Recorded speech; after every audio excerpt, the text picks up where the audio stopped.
Aujourd'hui, vous êtes dans votre premier numéro face à aujourd'hui, je ferai face à Monsieur Habib Diop, qui est le président du mouvement Le Réveil Citoyen et ancien coordinateur de l'Union Citoyenne Buntubi. Donc, Monsieur Habib Diop, salam alaikum.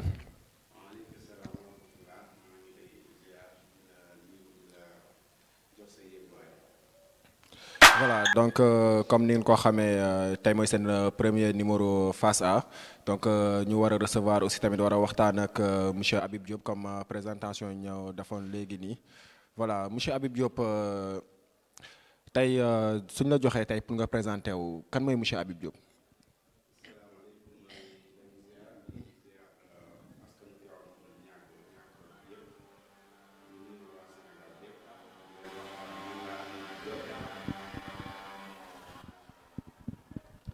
di wax man la Habibou Diop président mouvement Le Réveil Citoyen ñu gën ma xam ci Habib bu Ali Nguy Ndiaye dëkk fii ci Tivaouane Peulh di leen nuyu bu baax nag di leen ziar di leen wax ni ñu teewlu émission bi ñu waxtaan ci incha allahu ci fànn yëpp élection yi ñu génn ak élection yi di ñëw ak lépp loo xamante ni bi rek bëgg ngeen ko xam ci Habibou Diop incha allahu am naa yaakaar ne tey di ngeen ko xam parce que ñun dañu nekk ay ndaw yoo xamante ne bi liggéey moo ñu ñor ak bëgg suñu réew bëgg suñu askan surtout ma commune Tivaouane Peulh Niague.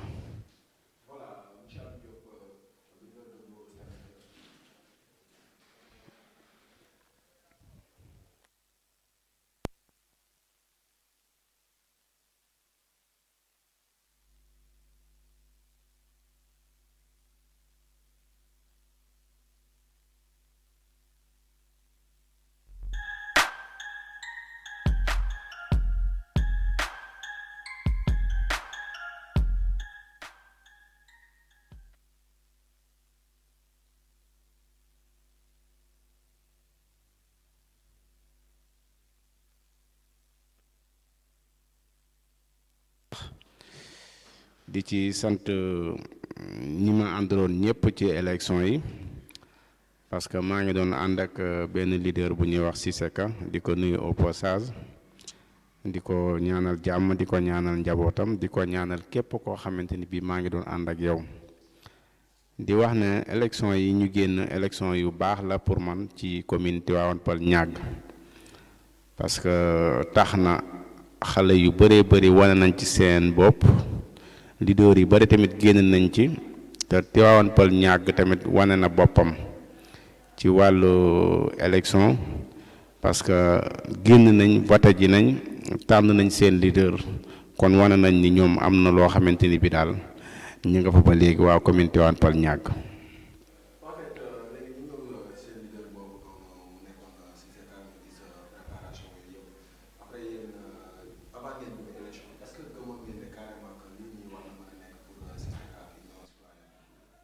Ah bien sûr parce que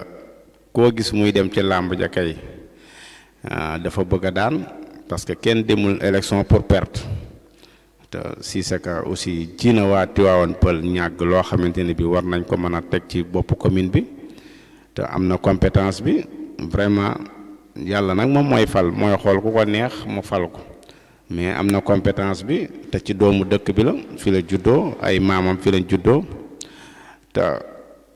dem na daal yàlla mayu ñu mais vraiment amoon nañ ci yaakaar bu baax a baax ne dinañ gagné élection yi ñu génn.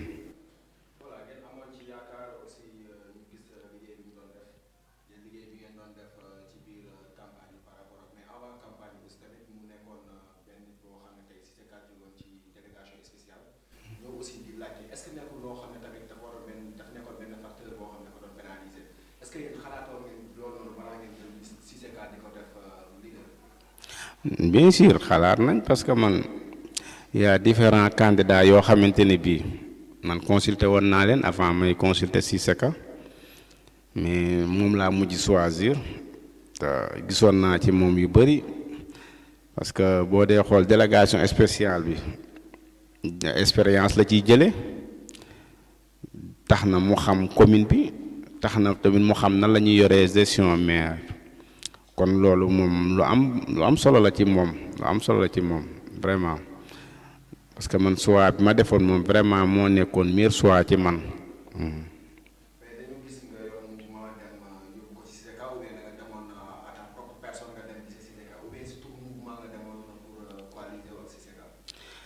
waaw man bi may dem ci Siseka amoon na ñoo xamante ni bi ñoom laa àndaloon doon liggéey muy mouvement L'arrivée citoyen maa ngi leen di nuyu di ci nuyu ku ñuy wax Mbaye Babacar. waaw mouvement L'arrivée citoyen c'est national 2018 laa ko taxawaloon Touba di ci jàppale ministre Aly Ngouille Ndiaye maire de Linguère Touba. léegi bi ma ñëwee Tivaouane Peulh tamit bi ma ñëwee ma taxawalaat ko fii ànd ceeg ku ñuy wax Mbaye Babacar ak ku ñuy wax Laay Bamba madame Diop vraiment ak ñoom ay mama ay sali ñoo ñëpp bokkoon nañ ci suñu groupe WhatsApp bi te aussi adhéré woon nañ tamit ci mouvement bi ñu demee ba war a ànd ak kenn tamit dañ ci waxtaan ci groupe WhatsApp bi ñëpp ànd ci ñu choisir Siseka ñu ànd ak moom. Parce que man jàppoon naa ni mooy le meilleur choix jàppoon naa ni mooy candidat bi gën ci candidat yi moo tax. mais le meilleur choix ak Siseka ñu gisee waa nekkoon fi ancien membre de la délégation spéciale. bu bokkoon ci ak xam nga coow yi si amoon yëpp ngeen choisir ànd ak Siseka alors que y avait des candidats potentiels mais yéen xamoon ngeen ne carrément Siseka aussi peut-être est-ce que yéen bi ngeen ànd ak moom jàppoon ngeen ne c'est un candidat boo xam ne war na mën a def différence dans ce lot. oui parce que ñun ay responsable lañ ñun ay kilifa lañ nee naa la sànq amoon na ay leaders yu bëri yoo xam ne avant Siseka consulté woon naa leen am personne parce que man Tivaouane Peulh yàgguma fi su ma fi amee 2 ans ci lay yem mën naa am jamono yooyu leaders yi am na ñoo xam ne xamoon nañ ma am na ñoo xam ne xamuñu ma mais ñi nga xamante ne bii xamoon nañ ma consulté nañ ma. mais ñi nga xamante ne bii xamuñu ma woon man maa demoon en personne consulter leen waxtaan ak ñoom xool seen programme xool lan lañ pare pour commune Tivaouane Peulh ñàkk mais bi ma defee choix boobu ma gis ne Tivaouane Peulh Siseka baax na fi parce que man bëgguma woon ànd ak le maire sortant te ñu bëree bëri tey jii bi ma leen consulter dañu jàpp ne ñoom moom la ñuy àndal loolu moo waraloon choisir Siseka.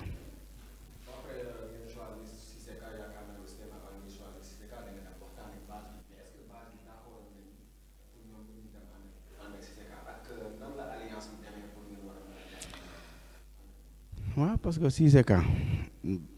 base bi daf ci ànd ñi nga xamante ni ñii ma la wax nii presque ci ay responsable lañ muy Babacar ak Laay parce que liggéey bi yëpp ñoom ñoo ko yoroon parce que avant ñu ànd ak Siseka man waxtaan naa ci ak ñoom ba ñëpp ànd ci ñu doog ci mën a ànd ma ak présidente madame Diop Maam Diarra ñu doog a mën a ànd ak moom parce que man kese ma dem amul sens quoi vraiment.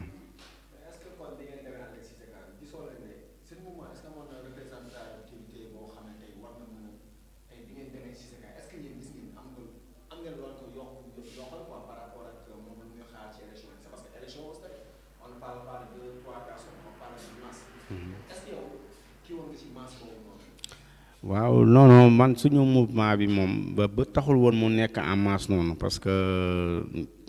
bi ma ñëwee Tivaouane Peulh yàggul mais liggéeyoon nañ mais quand même nekkul mouvement boo xamante ne bi mën naa gagner élection commune Tivaouane Peulh parce que commune Tivaouane Peulh rëy na rëy boo xamante ne bi vraiment mouvement bu mag wala boog parti bu mag moo ko mën a gagner voilà mais nag li nga xamante ne bi ñun moom lañ am yóbbaale woon nañ ko ci moom comme ça ñu mën a liggéey daal ensemble.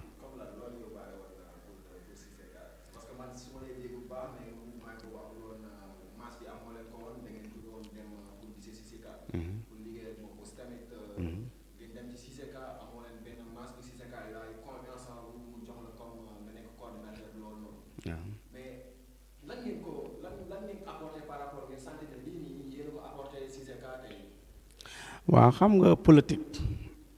mbooloo lañ ci wax baax na trop mais expérience tamit baax na trop buñ fekkee mën nañ am mbooloo mu bëree bëri baax na mais bu fekkee mën nañ expérience ak li ñu am tamit ñu ñu jàppale ko ci loolu te gëm naa ni tey jii li tax Cissé Ka nekk candidat ñun joué nañ ci rôle bu mag a mag a mag pour jàppale ko pour mu mën a nekk candidat.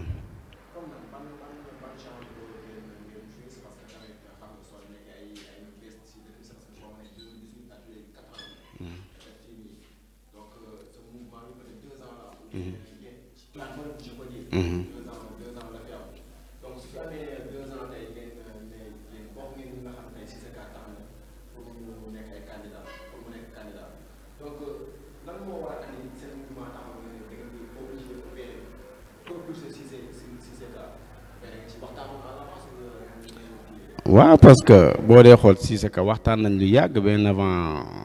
kii bi di ñëw élection yi di ñëw parce que waxtaan nañ ay 2 mois 3 mois te boobu élection yi ñëwagul ci ñu ko gën a poussé pour mu nekk candidat ci la bokk te xam nga am na loo xamante ni bii tamit aussi moom xam na man xam naa affaire yu bare yoo xamante ni bii maa moom ñoo ko doon toppatoo pour mu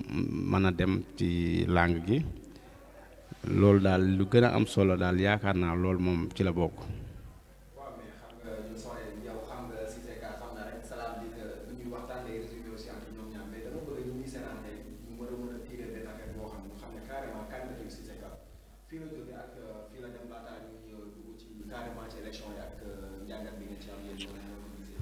waaw xam nga dafa nekk loo xamante ne bii mënuma toog ne Cissé lii lañ def lii lañ wax mais en tout cas daal xamante nañ man ak moom ci xamante bu rafet ñu ànd ensemble jóg di xeex di dem di yéeg di wàcc ba yàlla def mu mën a poser candidat mu poser candidat tamit ñu continuer ànd ak moom mais mënuñu tamit lu ñu wax wala lu ñu def ñu toog ci télé bi di ko wax mais nag en tout cas daal jàppale nañ ko bu baax a baax ci candidature am pour mu mën a poser candidat.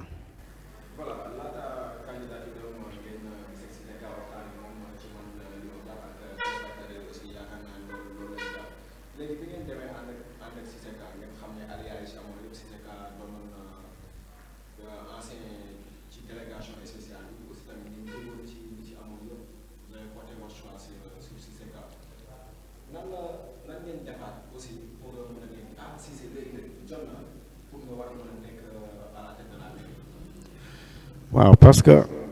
bi nga xamante ni bi yàlla def na dox nañ ànd ak moom di yéeg di wàcc ba yàlla def mu am listam defar ko ba nekk tête de liste ba posé ay candidat am ba yàlla def léegi dara di su lu dul élection yi dañu wàcc terrain bi mu am na fi ay mbokk am na fi ay xarit am na fi ay am di jàmm ñu génn commencé def li ñuy wax pré de campagne ànd ak moom man tamit Tivaouane Peulh am na ñu ma fi xam am na ñoo xam ne samay am di jàmm lañ am naa fi tamit ñoo xam ne sama ay mbokk lañ ñu ànd di dox ndànk ci suuf di def li ñuy wax pré de campagne di sensibiliser nit ñi di ñaax nit ñi di waxtaan ak ñoom ba yàlla def campagne bi ñëw noonu lañ duggee ci campagne bi.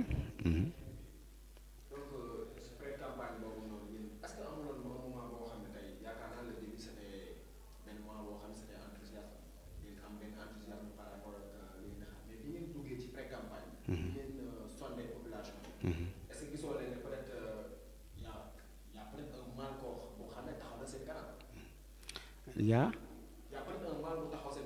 non parce que tey ji ku wax te yàlla rek tax xamoon na Cissé Ka liggéey na ci pré de campagne bi liggéey na te ñu bëri tey boo leen laajoon na leen Cissé Ka dina jël mairie commune bi dañ naan la waaw parce que man ci laa bokk ak ñeneen même am leader yu bare gisoon nañ doole ji Cissé Ka àndaloon vraiment ci pré de campagne bi ak ci campagne bi vraiment c'est que nag politique moo doy waar aussi nit ñi tamit ñoo xaw a doy waar seen choix ni ñu koy waxee ti sax vote c'est secret loolu la mais liñ ñu wanoon ci campagne bi ak liñ ñu gisoon ci pré de campagne man amoon naa yaakaar bu baax a baax ni Cissé Ka day remporter kii bi élection yi.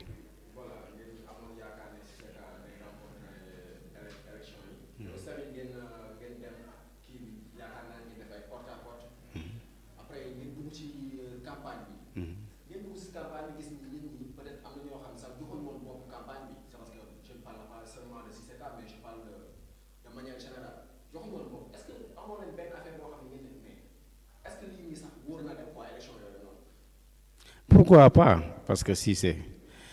amoon na bilan bu amoon na comment programme bu wóor boo xamante ni bi présenté woon na ko commune Tivaouane Peulh vraiment programme boo xamante ni bi bu ñu amoon yaakaar la te ba léegi ni sax damay ñaan monsieur le maire mu xool programme Cissé Ka mu xool lu mu ci mën a apporter waa commune bi mu jël ko ci parce que amoon na programme boo xam ne moom macha allah.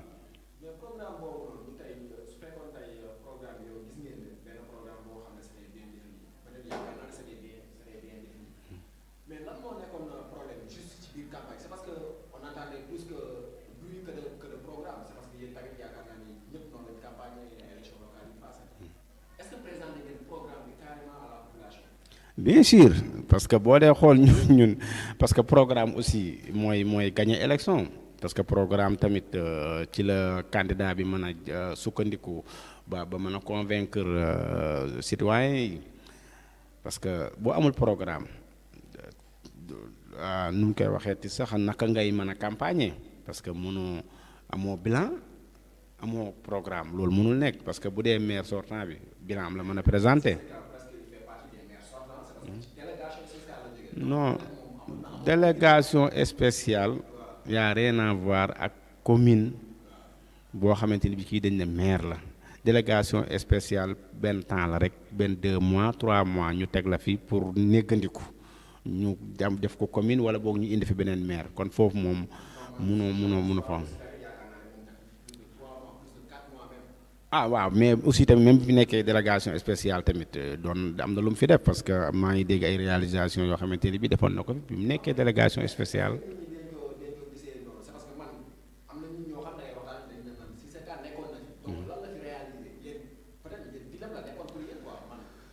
non waaw mais 2 mois ak 3 mois lan la fi nit mën a réaliser ci commune 2 mois 3 mois. lan la fi nit mën a réaliser ci commune amul xanaa 2 mois ak 3 mois la mën nga commencer da programme mën nga commencer def dara mais mënoo réaliser dara parce que xam nga délégation spéciale bi ñu ko fi indi nekkul ne fii dafa nekk commune boobu fii ku ma jumul commune rurale la nekkoon voilà kon su fi ñëwee ñu def ko délégation spéciale te du moom kese sax parce que am na ñeneen ñu nga xamante ni ñoom la àndaloon doon liggéey. kon loolu li ñu mën a def mooy réhabiliter commune bi commencer xool commune bi yan projet lañ fi war a indi yaakaar naa ci yooyu lañ war a nekk quoi mais pas nga ñëw rek commencer réaliser def noonu loolu yanul maana sax yanul maanaam.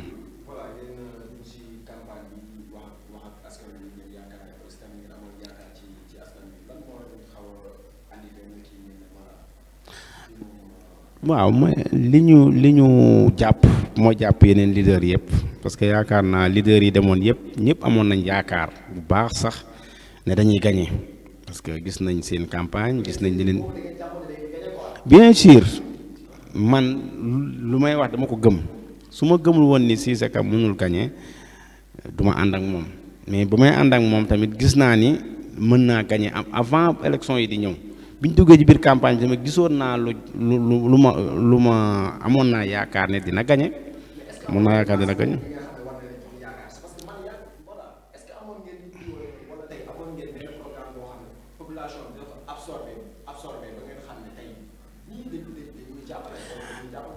waaw parce que mën naa wax ni am na ñu doon topp seen waa télé bi daan nañ ànd ak ñun parce que lii tax nga gagné. mooy nga def meeting wa ilaa nga def ay porte à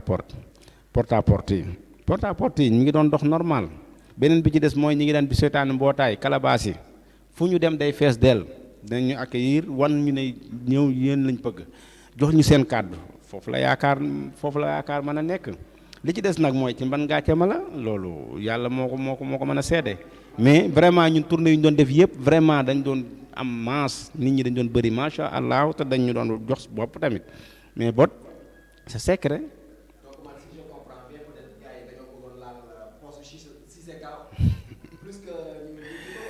Waaw mën na nekk de parce que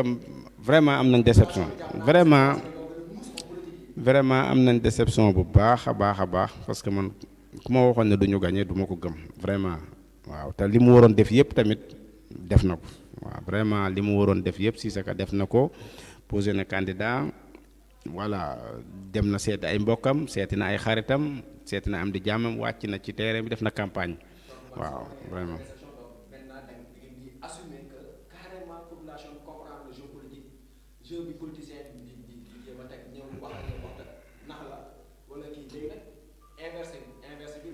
non non parce que population bi du question que politiciens yi dañuy naxewuñ parce que ba nga gis sa dëkk xam nga mën nga gis waaw programme bi ma gisoon mu ko doon présenté moom programme bu baax la de vraiment programme bu am solo la man bi ma gisoon mu doon présenté vraiment voilà.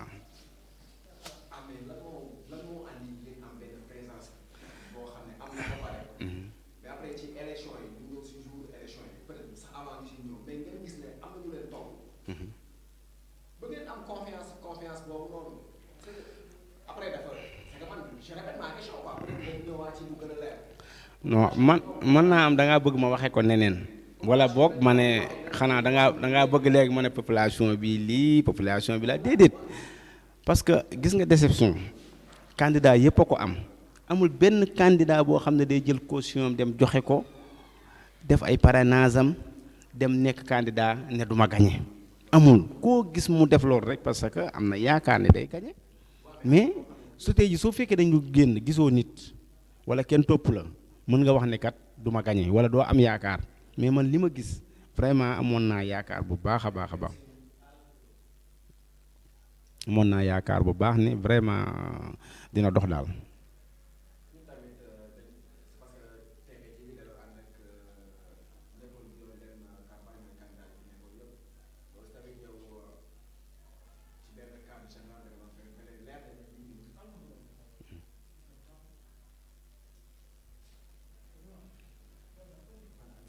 waaw parce que gis nga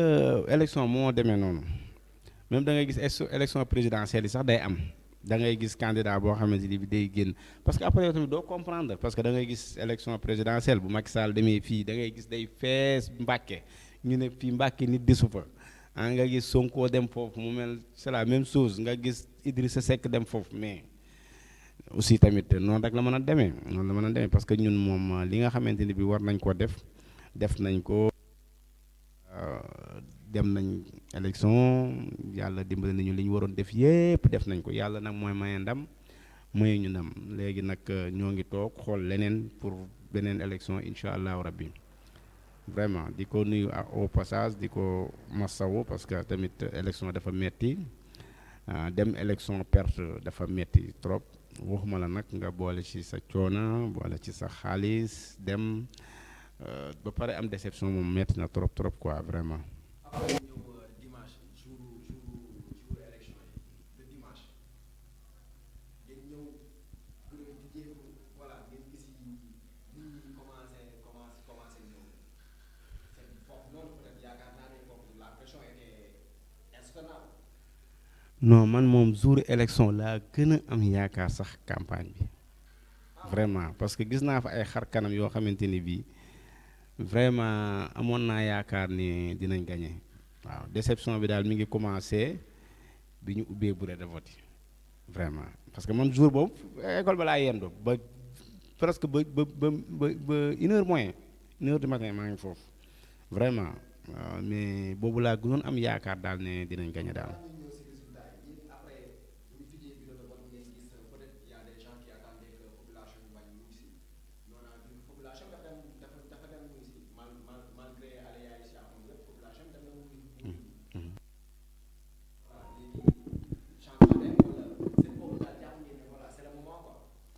waaw man jàppoon naa ni changement dina am vraiment yàlla xam na ni jàppoon naa ni changement dina am mais comme li ma la wax rek vote c'est secret nit ku dugg ci bañ gàcce mi tëju vraiment lam fay def loolu moom rek ak yàlla moo ko xam loolu man mënu ma si dara mais nag vraiment amoon naa si yaakaar daal bu baax a baax daal. voilà ñu ñëw aussi tamit ci démarrage bi. ngeen dem ba benn moment boo xam ne yéen gis nit ñi di dugg di génn ngeen xaar résultat yi le soir des résultats lan bi ngeen gisee benn résultat tey commencé génn ban njàng ban réaction ngeen njëkk a am. déception seen rek quartier général foofu déception rek mën na ay gént ci man vraiment parce que man maa nekkoon foofu ci mairie bi maa nekkoon foofu ci école bi vraiment di xool résultat yi foofu man ak ku ñuy wax Amadou Mbaye moo nekkoon suñu kii mandataire ak Ismaïla mais vraiment am déception rek parce que lii muy gën di wàcc rek may gis ni ñoo ngi ñàkk affaire yooyu moo am déception bu baax mais nag aussi àdduna moo demee noonu. mais seen biir bopp doone woon jàpp ne suñu nekkul premier dinañ nekk deuxième. man dama jàppoon ne ñun ñooy gagné man damaa jàppoon ne ñun ñooy. après li gagné. xew yëpp nekk li nga gëm man loolu laa gëm man du ma waxantu du ma wax ñaari wax li ma gëm loolu laa wax man jàppoon naa ni Cissé Ka day gagné. mais c'est que affaire bi dafa compliqué Cissé Ka moo ngi voté Tivaouane Peulh il paraît que bureau bu mu voté sax dañ ko fa gagné. non loolu moom man wóoruma loolu moom parce que loolu xawma ban bureau jàpp ma ban bureau la voté wala. non mais en tant que coordinateur non en tant que coordinateur doone ma wóoru la c'est parce que loolu moom du dara muy dem voté yéen a ma ne man ci école bi dama fekk mais dama ne loolu moom du dara ci vote mën nga voté ci sa bureau ñu gagné la nga gagné école bi yëpp ça dépend rek loolu moom parce que vote secret la parce que tey jii ñi la far ñi nga xam ne voté luñ la mën nañ bokk yow bureau ñu gagné la foofu ci yeneen bureau yi nga gagné fa loolu moom amul solo moom. bureau bi léegi ñu nangul leen loolu garaawul. léegi ngeen dem ci yeneen bureau de vote yi. ñu gis yenn jeunes yi nga xam ne dañ doon ànd ak moom sax peut-être man je peux dire que est-ce que sax jeunes yooyu demuñu ba jour élection ne mais attends est-ce que Cissé Ka tamit mën na diriger est-ce que duñu changer suñu. non loolu amul parce que man xale yi ñu doon àndal yëpp am naa ci ñoom confiance te aussi xale yu déterminant lañ xale yu am fulla lañ xale yu am fayda lañ te xale yu bëgg Cissé Ka lañ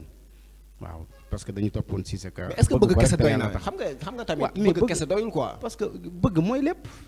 non mais est-ce que doy na tey nga war a jël benn commune nga war ko jox benn nit est-ce que bëgg comme ça passion ci benn nit ki rek loolu rek doy na. bëgg du question bu ma waxee bëgg nekkul ne cofeel goo xamante ne bi ay affaire amour la yooyu déedéet parce que dañuy bu ñu ko bëggee Cissé Ka defalu leen dara mais bu ñu ko bëggee parce que dañuy jàpp ne kii moo gën ci commune bi bëgg loolu la mais du question ko du ko doo nit ki nga bañ nit ki tey ji mën a tey ji bañuñu leader bi parce que leader bañuñu ko personnellement mais bëgguñu mu nekk kii bu ñu waxee bëgg rek parce que dañu bëgg mu teg ko ci boppu maire bi parce que booy yi ñu doon ànd ñoom booy vraiment ba jour vote jàmbaar la ñoom daal li ñu waroon def yëpp daal def nañ ko yàlla daal moo ñëw ak ay dogalam te aussi du ci ñun kese parce que leader yu bari am nañ ay déception parce que kuy dem campagne rek am na yaakaar day gagné yàlla mooy xool ku ko neex mu fal ko mën naa am monsieur le maire Papis Diop la choisir moom la def. voilà léegi bi ñu ñëwee élection yi jeex jour bi ngeen war a récolter résultat yëpp ban centre tey ngeen jàpp ne foofu noonu tey déception fa la ëppee. non benn parce que xam nga bu fekkee li nga war a def lépp def xam nga tey ji ñun bu fekkoon dañ ne tey ji defuñu pré campagne bu baax da ngay wax bu fekkoon dañ ne Cissé Ka tey ji li mu waxoon ak nit ñi defu ko nga ne waaw wala boog bu fekkee dañ ne tey ji Cissé Ka campagneul wala deful lii mais li mu waroon def yëpp def na ko jël xaalisam dugal si def ci dooleem ay mbokkam ànd ak moom ay xaritam yëpp ñu def li ñu war a def yëpp li ci des nag nit ñi ñoom ñooy voté nit ñi ñoo xool ku leen neex ñu dem votel kooku loolu kenn mënu ci dara parce que loolu mënoo ko xam parce que mënu ma ñëw tey ji ne wax rek laa mën nga ne ma incha allah dinaa la votel loolu laa mën a jàpp mais booy dem ca mbañ gàcc ma du ma la topp booy dem di voté ji ca urne ba du ma la topp yow yaay dem xool ku la neex nga votel ko mais l'essentiel que mooy am na ñu ko votel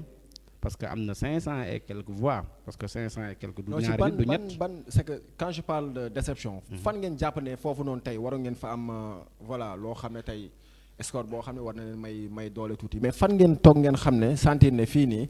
voilà tey moom kiiwul quoi c'est que foofu moo nekkoon xam nga tey parti bu nekk da am zone pilote mooy zone base am fu mu nekk fan ngeen doon xaaree tey ngeen ne voilà centre bi lu mu metti dee ci génn. waaw man jàppoon naa ni Tivaouane Peulh Cissé Ka candidat yi nekkoon Tivaouane Peulh yëpp jàppoon naa ni Cissé Ka waaw jàppoon naa ni Cissé Ka moom Tivaouane Peulh ak lu mënti demee da koy gagné ay ñàgg foofu nag nga xool noo koy arrangé yooyu mais Tivaouane Peulh moom jàppoon naa ne da koy gagné quoi. pour lan ngeen jàppoon ne Tivaouane Peulh da koy gagné c'est parce que moom doomu dëkk bi la voilà parce que jàpp naa ni xam nga aussi élection buy ñëw ñii dañuy wax fii ñii wax fii te tey jii Papis mi nekk monsieur le maire Papis mi nekk tey jii monsieur le maire ñu teg ko ci bopp commune bi ku ko waxoon da ngay gagné du ko gëmu ko woon sax. non man je pense qu'il avait les convictions c'est parce que tamit Papis Diop suñu gisee tamit voilà sans autant que voilà Papis Diop gisoon nañ tey représentativité bu mu amoon Tivaouane Peulh c'est parce que mën nañ ne il avait toutes les grosses têtes quoi tey soo xoolee Boubacar Ka Mamadou Ba voilà pour citer que ñoom kese da nga doon xam ne Cissé voilà kii nii am na benn nit ñoo xam ne tey jox na leen boobu Tivaouane mais Cissé Ka peut-être il était seul moom kese moo nekkoon ak yéen te mouvement boo xam ne yow tey da nga ko yor amul yenn doole yi aussi tamit mu nekk ak yeneen nit peut-être mbootaay ngeen doon xaar.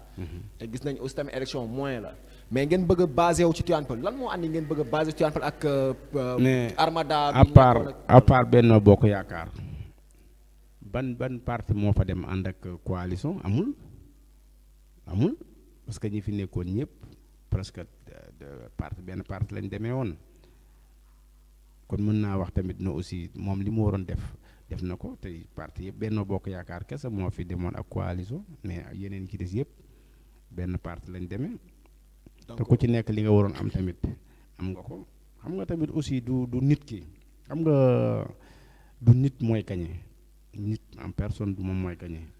askan wi ñooy xool ku leen neex ñu fal ko tey jii bu fekkoon ne ñëpp dañoo ànd ak Papis leader yëpp mu nekk ñaari candidat kese te yàlla namul mu gañe du gañe mais bu ko ñëpp bàyyi woon tamit te yàlla namul mu gañe day gañe tey jii bu yàlla waxoon ne Cissé Ka moom mooy gañe ala kulli alin day gañe parce que dinañ génn massivement wooteel ko mu gañe mais bu ko yàlla tuddul tamit ak loo mën ci def du tax nga gañe vraiment. donc yéen avant même élection jàppoon ngeen ne voilà Papis il a un temps d'avance par rapport ak yéen quoi. En tout cas daal kuy dem élection da nga ñaan yàlla gagné da nga pare pour. waaw mais da ngay ñaan yàlla gagné mais aussi tamit xam nga yéen xam ngeen peut-être yàgg nga ci politique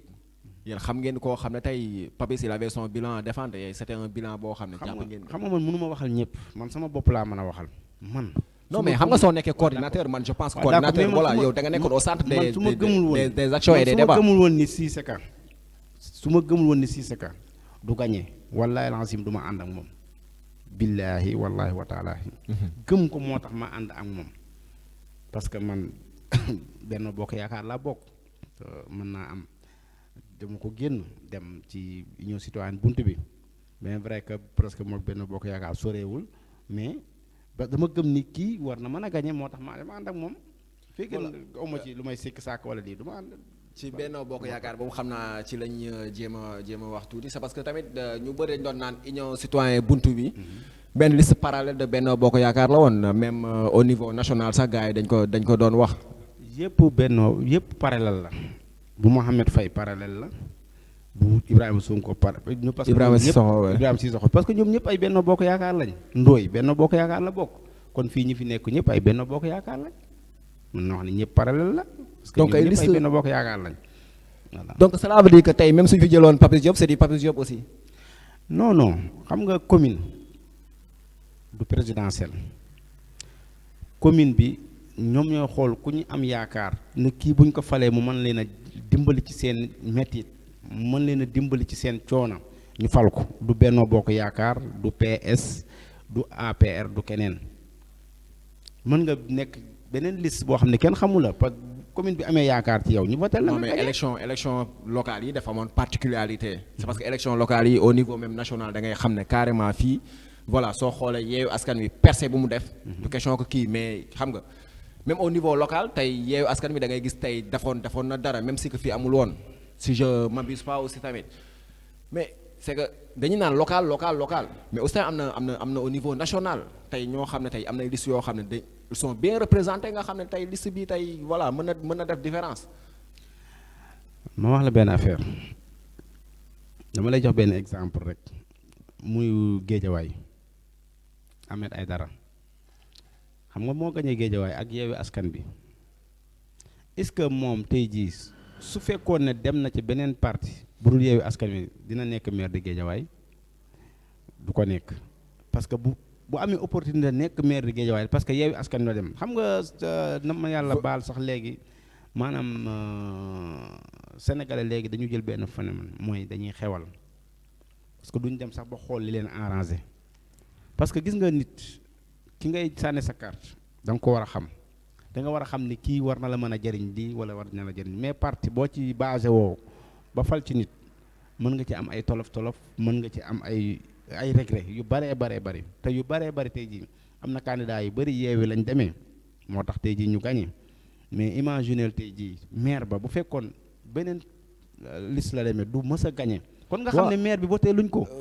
liste bi lañ voteel voilà léegi nag après soo leen ne question locale la donc cela veut dire que aussi tamit les gens attendaient voilà benn changement au niveau national. non parce que vote yi ci nekk nii. vote yi passé nii percé bi yeewi def doone ma non xam nga ñu ngi naan percé du ma ci ñëwaat sax ñuy guddal suñu waxtaan parce que kilifa yu baree bari wax nañ ci parce que boo dee xool chiffre bi jàpp ma ko mais boo dee xool yeewi fi mu gañe yëpp boo ko calculé matul 23 communes matu ko sur xaw ma ñaata commune jàpp ma chiffre bi sax mais dañu xool ne gagné na Dakar d'accord gagné na Ziguinchor d'accord Thiès ñu ne ala yeewi mais yow yaa ma gën a xam ni yeew majorité amu ko ci élection yi yoo xam nga loolu. non mais ils ont gagné les grandes villes pour ne pas dire. waaw d'accord xam nga loolu lan moo ko indi parce que mën naa am dañu mer prestation moo mer ak affaire yooyu ñu ci dugaloon affaire ngóor jigéen yeeg affaire yooyu man loolu laa ñëw est-ce que mais élection yi di ñëw ci ngay xam ne lépp. non après dinañ ñëw si élection yi est-ce que nekkul aussi tamit ñun fa la ñuy waxee quoi. tey soo xoolee est-ce que nekkul liste parallèle ñoo bëri woon ñoo citoyen buntu bi c'est parce que man su ma la déggee ngay wax c'était presque du Benno Bokk Yaakaar bis ñu jël aussi tamit voilà bu ñoom Sénégal horizon 2035 je pense voilà ak ñoom Mouhamed Faye ñoo ñëpp nga xam ne liste bi tey je pense que Adama Faye moo nekkoon ci bopp bi léegi yooyu yëpp est-ce que nekkuloo aussi tamit benn problème boo xam ne dafa posé woon et aussi tamit lan moo tax au niveau local yéen jéemoo leen woon waxtaan pour yéen ñëpp ngeen boole seen doole ànd def benn liggéey bu boo xam ne tey war na mën a nekk. waaw loolu man su ma la déggee yow si Aly Ngouille Ndiaye nga jóge te Aly Ngouille Ndiaye ku ko xam aussi tamit c'est un proche de Macky Sall. waaw loolu lu am la loolu lu nga wax noonu lu am la parce que xam nga élection locale dafa xaw a doy waar parce que affaire gox la affaire de koñ la mën naa wax ne affaire koñ la parce que nit ki nekk yow yaay xool ki nga xamante ni bi kii tey ji boo ko jiitalee sa gox mu apporter la dara wala boo ko say jafe-jafe dina ko mën a dindi mais nekkul ne tey ji président moo naan fal leen kii wala fal leen kii parce que moom li mu mën mooy def tête de liste ki mu tànn pour mu nekk tête de liste les communes bi ñoom ñooy xool bu fekkee ne tey jii kooku bokk naa ki ñu choisir dañ koy bëteel mais bu fekkee tey jii kooku choisiruñ ko loolu mooy waral liste parallèle yeeg affaire yooyu noonu mais ñëpp Benno Bokk Yaakaar lañ bokk. voilà pour juste vous rappeler téléspectateurs yi yéen a ngi seen émission Face A mooy premier numéro bi tey ñu taleel monsieur Habib Diop mu nekk président du mouvement citoyen du réveil citoyen aussi tamit mu nekkoon coordinateur communal union buntu bi fii nii ci commune Tivaouane Peulh Niaga aussi tamit di leen wax ne war ngeen mën a participer ci émission bi ci 78 468 01 36 aussi tamit soo amee suggestion ay contribution wala ay laaj yoo xam ne war ngeen ko mën a andi ci monsieur Habib Diop aussi tamit ngeen andi ko mais monsieur Habib Diop ñu xool loolu noonu après élection yi ngeen gis tey monsieur Papis Diop gagné est-ce que seen leader woo na ko félicité ko. Bien sûr waaw am naa si yaakaar ne woo na ko parce que aussi nit bu fekkee da nga ànd ak moom di jongante yàlla def mu gagné la gën a rafet mooy nga woo ko félicité ko mais am naa yaakaar ni woo na ko félicité ko parce que loolu mooy yoon daal. c'est que man monsieur Diop nga baal ma man su may dégg nga wax c'est comme si voilà yàgg si sa cas yéen a nekkoon mais c'est comme si dafa amoon benn distance bi quoi. non pas distance mais xam nga tey jii am naa yaakaar voilà xam nga dafa am loo xamante ni bi si sa ka moo ci mën a tontul boppam tey jii boo tooga nag moom nga nekkoon. instant man jàpp naa le coordinateur presque il est au centre des décisions. waaw d'accord xam nga coordinateur dafa nekk loo xamante ni bi tey jii man maa yoroon li nga xamante ni bi moo jëm ci wàllu coordonner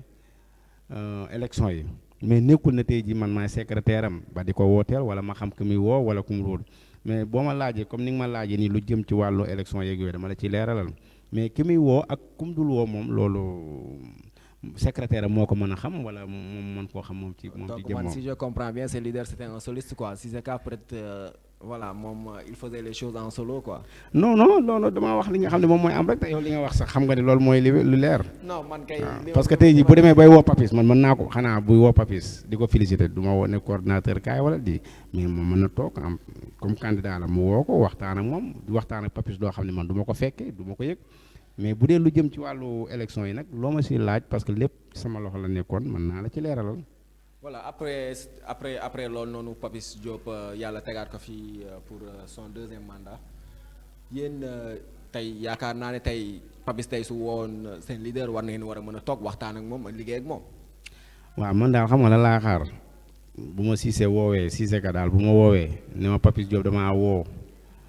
damaa bëgg a dem ci moom expliquer ma li ci sama xalaat dinaa ko wax. yow instant bi ban position nga ci am tey su Cissé ka waxoon monsieur Habib Diop Papis Diop woo na ma. waaw dafa bëgg ñu liggéey ban position nga ci am. ma ne ko pour commune bi ma ne ko demal ngeen liggéey parce que aussi tamit du moom pour commune bi moo taxoon muy poser candidat pour defar ko. malgré lépp lu ñu waxante woon ci campagne bi. non man moom gisuma wax ju ñaaw joo xamante ni bii Cissé ka wax na ko kenn ci campagne bi man boobu personnellement gisuma loolu te gisuma tamit lu tax bu ko Papis Diop ne kaa ñu liggéey mu dem bu fekkee commune bi moo ko ñor laa wax de su ko Papis woowee dafa war a dem ànd ak moom liggéey. mais une question personnelle quoi autant pour moi ngeen baal ma une question personnelle pour yow. tey su la Papis Diop woon donc da nga pare pour dem liggéey ak moom. bu dee lu jëm ci wàllu commune bi damay dem incha allahu rabbi damay dem ànd ak moom liggéey lu jëm ci wàllu commune bi. sans consentement wu monsieur Cissé Ka. non xam nga mën naa am dinaa ko woo ne ko kat kii woo na ma waaw mën naa am dinaa ko woo ne ko kii kat woo na ma parce que nee na dafa bëgg ñu liggéey nangam mais xam nga dafa nekk élection. 78 468 01 36 ñu jéem a jël ki nekk si ligne bi. salaamaaleykum allo. sëñ bi soo mënee wàññi télé bi wàññi télé pour déggante bi gën a leer. Allô oui. Ça va. Ça va bien. Ça va bien. Ça va alhamdulilah. Ibou sëñ bi foo dëkk ak foo ñuy woowee. waaye sant di la gërëm. allo. gis naa ci tey. ci commune Thiaw Peulh Niaga. bon mu ngi wax ci affaire Cissé Ka. xam nga bu mu koy am loolu moo xamoon naa ne bu demee première décès waroon xam ne du gagné. ak lu tax nit yi fi ñu lay wax waaw fekk foofu feneen la parce que ci dégg jàmbaar la macha allah waaye nit ñi nga ànd xam nga mooy ànd ak dafay ànd ak nit ñi xam boo bëggee gaj ñu xam ñàkk wala boog campagne ñu bañ a bàcc Cissé Ka leader comme ñëpp waaye def am ñi nga xamante ni ñu bàcc si programme Cissé Ka kese ku nekk da nga boo ànd ak nit ku nekk da nga war a indi sa gis-gis ndax commune du kenn nit moo ko mën a yor du benn ñaari nit moo ko ñoo yor am na yaakaar suñu demoon fi ñu war a jaar ñii toog tey benn bokk yaakaar li ki tax a toog mooy programme yu bëri Ousso ci la bokk Baska ci la bokk Mamadou Ba ci la bokk Boubacar Ka ci la bokk ak ñeneen donc war a xam ne Cissé Ka ni mu déparé ni ñu ko accéléré nga xam ne amul kanam am na gannaaw am na kanam ni waaye amul gannaaw campagne toujours programme politique du ku soo waxee da ngaa jàng rek pour politique déedéet politique dañ koy analyser politique analyse la ba nga xam buntu bii kat nii la war a demee buntu bii nii la war a demee ñun dañuy dem campagne xamoon naa ne man ba ñuy dem campagne man xamoon naa ñun Benno Bokk Yaakaar dañu gagné loolu amul sax werante ndax dégg naa waa ji mu ne bu ñu commencé joxe ay résultats moo xam ne da way parce que fi nga wote mënoo fa gagné fi nga wote mënoo fa gagné alors réer na mënoo gagné Abdoulaye Wade 2000 bu voté woon dafa gagné bu voté foofu la ñu gagné. bu la waroon xam ne moom affaire jël béy la. jël béy mënul làkk. jël béy mënul dàkk weñ. boo naree daanu ci politique boo déparé xam nga ne bi ngay daanu. te xam nga fekkee jaarale du pour xaalis ba nit gagné. kon président Abdoulaye Wade du daanu 2000 ay waxante dëgg kon Abdou Diouf du daanu ak keneen nit yi dañu am ci yow confiance am ci yow yaakaar nga xam ne yow suñu la fëlee ci lii di nga def lii même moo mënul def lépp sax am nga def am loo def te na leen ne ku ñu fël jamono bi nekk yi def nit yi defal nit yi seen bëgg-bëgg bés bu ñu ñëw di nga gis di nga xam ne du def nga loo ko door nga loo ko si egg nit yi kenn doog suul léegi kenn mënatu coono kenn digal dañ koy nax xam nga Papis Diop dañ waxee dëgg li ki tax a gàññe te toogaat du moom programme boppam de déedéet dafa am ñu nga xam ñoom la àndal ñooñu ñi ci am ci ñoom yaakaar te bu ñu woon loolu Papis Diop toogaat commune Tivaouane Peulh ñàgg man du ne taw dafa am ñu nga xam loolu guñ ma nit yi nit yi ànd ak moom ci loolu donc bu ko deful it élection beneen élection mu ngi ñëw nañu waxaat dëgg nit booy wax dafay dégg wax dëggal yàlla tax man fekkee dama lay nar a fen dama toog su ma yeboo xam ne doodu toog dama lay wax dëgg nga xam ne yow dëgg laa la wax mu mën a am ñun dañuy déparé xamoon nañ ñun dañuy gagné waa Benno Bokk Yaakaar quoi biñu déparé xamoon nañ dañuy gagné bon Benno Bokk Yaakaar ñu ko gagné Dakar ñu gagné ko ñu ko waxee Kees dëkk yi ba ñaata département lañ leen gagné waaye ñi ci Sénégal ñaata commune la am ñaata département la sama kay benn bo ñu Yewwi Askan Wi bu Yewwi Askan yeewu askan bi la ndax dañuy yaakaar ne dañu gagné wuñu dara la ñu gagné wuñu te ñu ngi dem ci élection député incha allah rabbi di ngeen wax xam di ngeen wax nit dañu am ci yow confiance wala ñu mer la ñu ne ñun kat dañu la mere loolu moo tax nangam ak nangam waaye ci fekkoon ñi mu amoon na ñi mu àndaloon amoon nañu gennaaw bu boobaa mën na gagné waaye ñi mu àndaloon dañu amul gennaaw amuñu gennaaw dañ ko liggéeyul depuis départ loolu moo tax mënuñu woon gagné man mii mënoon na ànd ak Sisika ndax Sisika sama rakk la ci ka loolu dig waaye man maa ngi nekkoon ci Benno Bokk Yaakaar man woon bay Benno Bokk Yaakaar booba waaye maa ngi ci jamono bi nga xamante ne bi suñ demee ci beneen jamono su fekkee Benno Bokk Yaakaar fës bi man lañ ko coordinateur commune Tivaouane ñàkk Benno Bokk Yaakaar waaye tur la waaye su ma demee beneen commentaire bi beneen élection bu ngi ñëw wala boo Papis mi toog tey mu nekk maire commune Tivaouane Peulh ñàkk su fekkee deful li nga xam loolu waxante ak askan incha allah dina ko gis amuñu nebbante nañu waxante diggante yàlla waa Papis Diop yaakaaroon naa ne dootul gagné commune Tivaouane Peulh ñàkk def naroon dem ba mu ni day démissionné ñun ñi ñoo ko ji wax bul démissionné man ci première ñi ko jëkk wax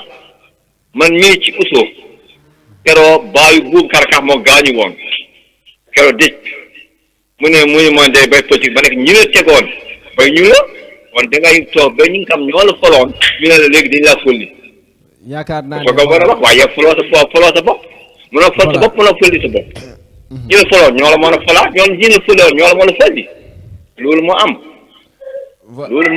ndax fi ñu toll nii département de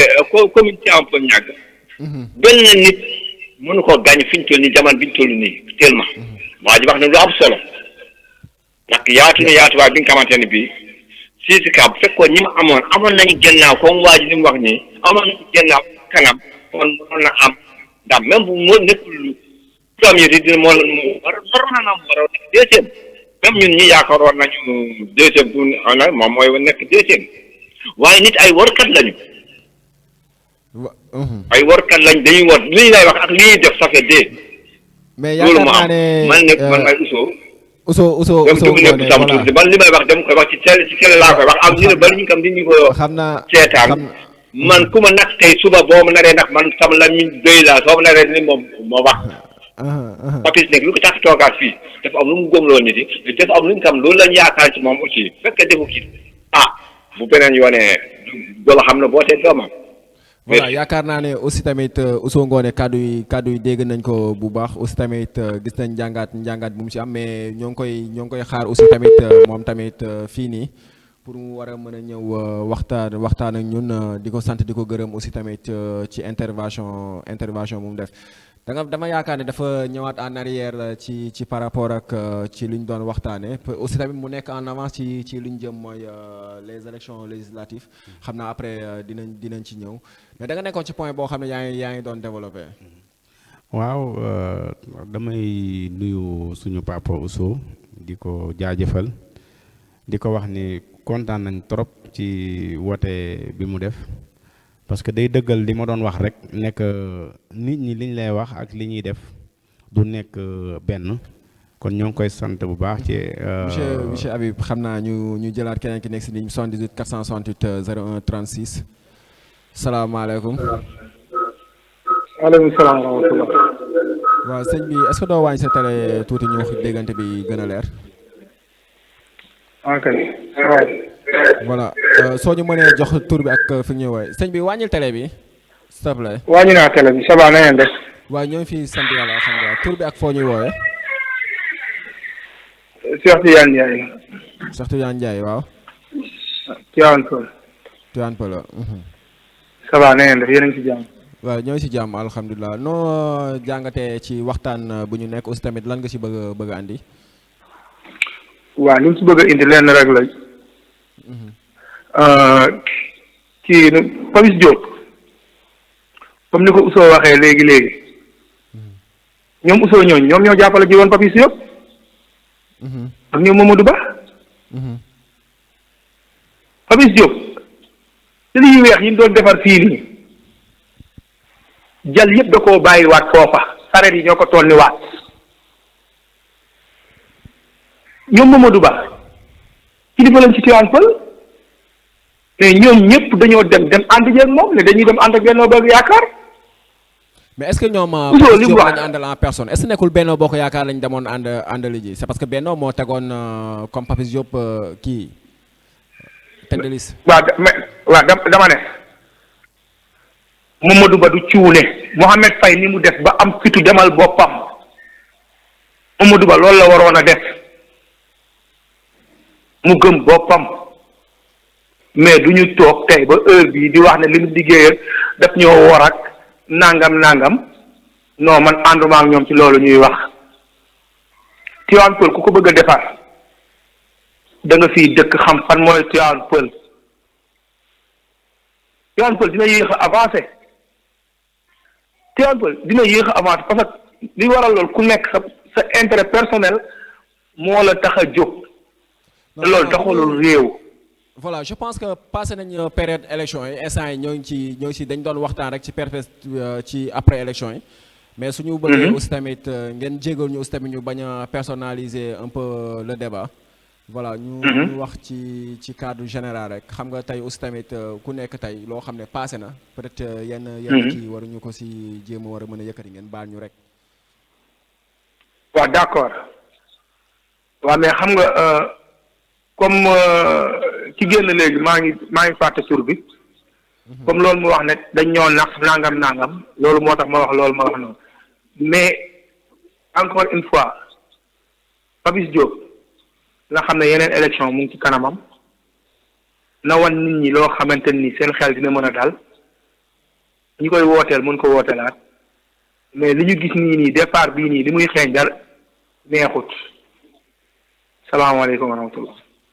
voilà jërëjëf sëñ bi aussi tamit ci woote boobu noonu juste pour di rappeler aussi tamit ku dugg rek war a mën a gàttal mais aussi tamit ñu jéem a wax ak ou bien suñu amee laaj ñu war a mën a laaj invité bi ñu laaj ko c'est parce que on parle de face à tey soo toogee télé yaa ngi jàkkaarloo moom yaa ngi jàkkaarloo koo xam ne tey di nga ko waxal c'est un débat ouvert à tout le monde aussi ñu bañ a jéem a personnaliser le débat ci ay turu nit wala dara parce que ñun lépp lu ñu soxla rek mooy que commune Tivaouane Peulh Niaga tey mu gis beneen xar kanam ku fi mënti nekk ak ñi fi nekkoon ñëpp te yaakaar naa ne élection passé nañ ko même si que on dit que le Sénégal est un pays qui est en éternelle campagne électorale mais dañ jéem a xool rek ci commune bi aussi tamit ñu jéem a waxtaanee ci loolu noonu ci invité bi monsieur Habib aussi ñu jóge foofu dégg nañ ñaari intervenants yi lu ñu joxe yëpp par rapport ak li ngeen doon wax ngeen pare maa lay wax sànq su la monsieur Papy Diop wooyee nga dem ànd ak moom sans autant aussi tamit nga xaar consentement sa leader actuellement te yaakaar naa ne aussi tey sa ngor dafa am fu mu la tënk ci Siseka.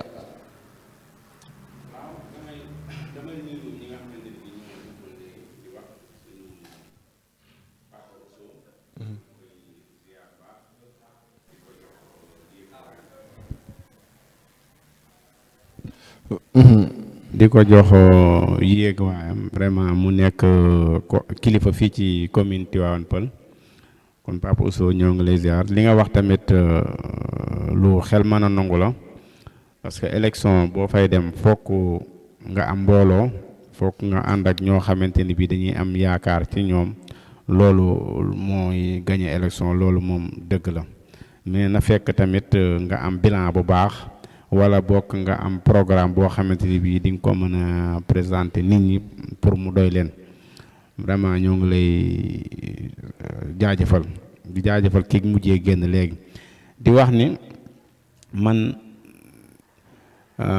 Siseka dañoo àndoon ci élection yi passé ñoo àndoon. waaw dañoo àndoon waaw instant yi nii amul dara lu leen lié quoi. waaw parce que bi ñuy dem élection maanaam moom ay parti man nee naa la. benn leader laa am ci politique muy Aly Ngouille Ndiaye. mais nga baal ma donc officiellement. mën nañ jàpp ne. le réveil citoyen. quitté na union citoyen buntu bi. waaw parce que loolu dañ ko parce que man Benno Bokk Yaakaar laa bokk te Siseka jàpp naa ne Benno Bokk Yaakaar laa bokk kon ñun ñaar ñëpp ay doomi Benno Bokk Yaakaar lañ kon mën naa am yaakaaroon nañ ne dinañ am dara ci élection yi. moo taxoon ñu dem wuti liste boobu demee ko mais comme yàlla def na gañewul tamit ku nekk da ngay dem fa nga nekkoon nga continuer sa liggéey ba yàlla def élection yi di ñëw bu ñu mënee ànd ñoo àndaat comme ni ñu àndee woon bu ñu mënul ànd tamit ku nekk xool noo foo mën a dem rek nga dem fa mais man moom benn leader politique laa am muy Aly Ngouille Ndiaye te yaakaar naa moom xam na ko parce que bi may dem ci moom waxtaan na ma ak sama kilifa. wax naa ko bien vrai que bu soñoon damay ànd ak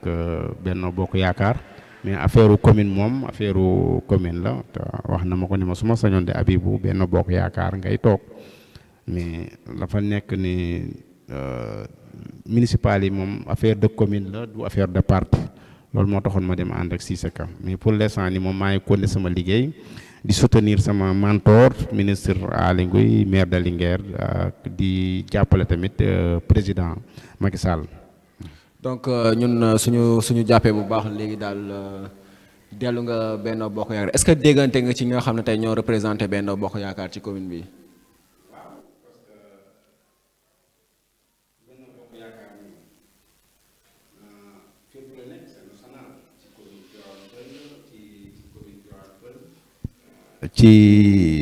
mi ngi ci àdduna bi daal mi ngi ci Sénégal gépp daal comme man bi may ñëw tàgguma woon kenn ne Benno Bokk Yaakaar laa bokk dama ñëw commencé defar sama mouvement nekk ci dama ciy nekk rek ba seen biir man ma continuer ànd ak ñoom liggéey bu fekkee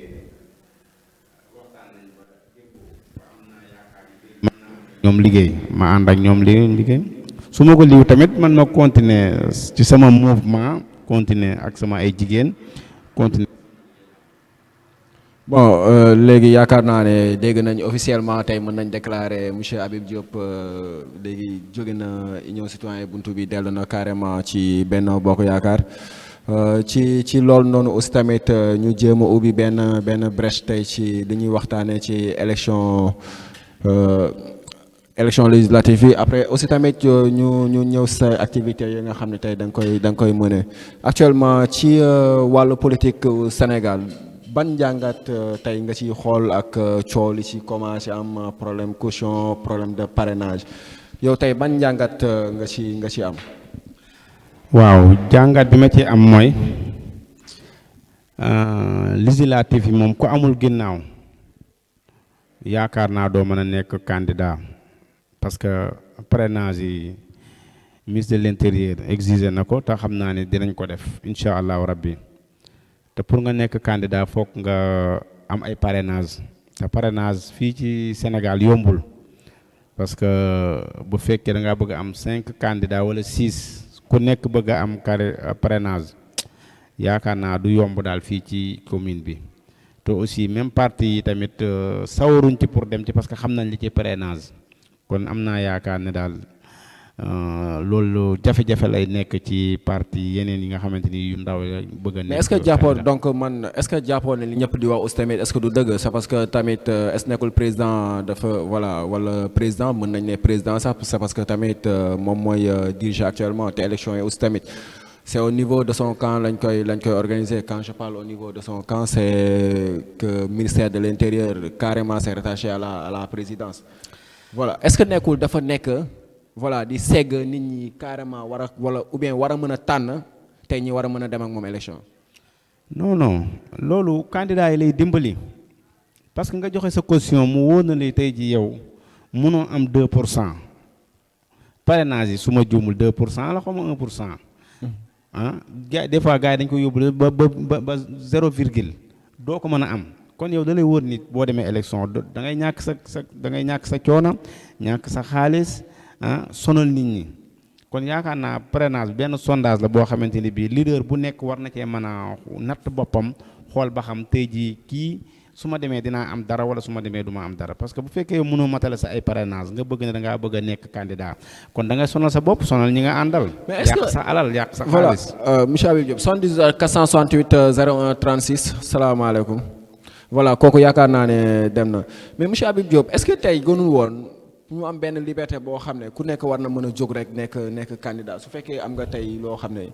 aussi comme les partis politiques mais ñu defal ko tey partis politiques yi tey suñu leen defaree parrainage est-ce que du metti si ñoom aussi tamit parce que am na ay partis yoo xam ne tey yoon nañ ci mais aussi tamit suñu leen bàyyi ñu dem élection pour ñu xam leen. est-ce que mënu doon waaw xam nga ñëpp daal ñu ñëpp c'est parce que coow li commencé na bëri wala dara. est-ce que bàyyiwoon ñëpp ñu dem élection rek moo gënoon yomb. ñii coow ñëpp dañoo lëndëmal xelu askan bi rek waaye xam nga ni parrainage bu amul xoolal commune Tivaouane Peulh 11 candidats bu parrainage amoon du ko am. mais tout en sachant que aussi tamit. Cour CEDEAO dafa demander à l'État sénégalais mu daane loolu yëpp c'est parce que parrainage tamit je pense que c'est antidémocratique. non CEDEAO li mu wax daf ne nañu càmbaraat système parrainage bi nañ ko defaraat réformer waat ko loolu la ñu wax. te loolu yaakaar naa. 78 468 01 36 monsieur Habib nga baal ñuy jël kii nekk si ligne bi allo. allo oui. bon yaa ngi nekk ci thème bu am solo. affaire parrainage. législative parrainage bi nañu bay nit yi ku wóolu boppam nga dem ci xam nga boo xee nañ jënd parrainage ñooñu mën ñoo wóolu seen bopp. ku wóolu sa bopp doo mën a dem yow dong. fekk ne parrainage moom comme que am nañu ay mbooloo am nañu ay nit am nañ confiance ñeme nañu bay parrainage yu mu def. bu doon ma nekkoon ma président Macky Sall donc mooy président tout le Sénégalais parrainage du ma ko dindi tey du ma ko dindi ëllëg ndax am na ñi nga xamante ne suñu demee législative sax mënuñoo am lu mot yow nan ngay amatee nan nga ñuy dem parrainage nga ne nga dindi parrainage nga ne nañu nga bay parrainage nga ne dangay bu yàq sax bu ñu yàq seen xaalis ñaata parti moo nekk ci Sénégal loolu fan ngeen ko gis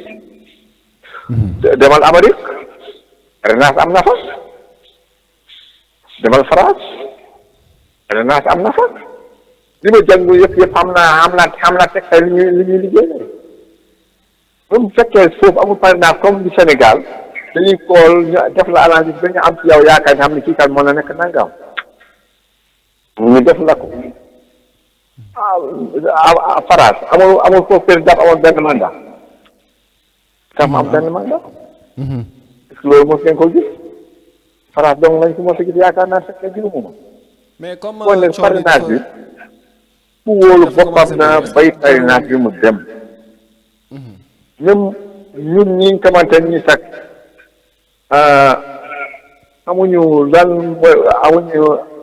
mooy politique amuñu ambiance politique am nañu parrainage moo tax nit mën a parti mën a wàññeeku ndax mënoo am ki nit yi mot nga jëm dajale fale kenn dajale fale ngay yàq sonal nit yi comme li waa ji wax léegi wax na dëgg ak sonal nit yi nga dugg foo war a dugg tere nit yi nelaw ak musique bu la nekk lii musique yam bala 40 mi rek nga daal di lii muy rëng nga